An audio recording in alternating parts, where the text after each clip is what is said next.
La película histórica de horror psicológico The Girl with the Needle, título que traduce literalmente La chica con la aguja, nos lleva a Copenhague.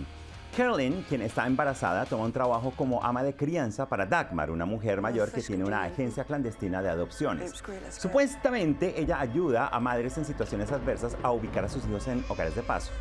Caroline se encariña con Dagmar, pero pronto descubre una pesadilla de la que no puede escapar. Digo que es una película histórica porque está levemente basada en la historia real de la asesina en serie Dagmar Overby, quien fue sentenciada a muerte en 1921. Ese fallo, sin embargo, fue cambiado a cadena perpetua. The Girl with the Needle compitió por la Palma de Oro en Cannes y ahora es la apuesta danesa al Oscar. Vean el tráiler.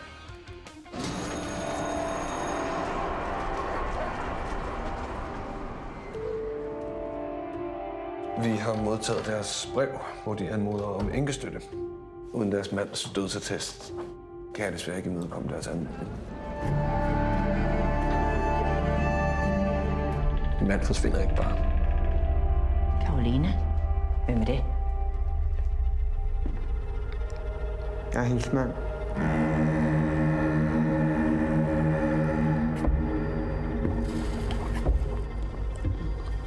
Har du været? Så jeg har fået et nyt liv. Om forladelse. Verden er et frygteligt sted.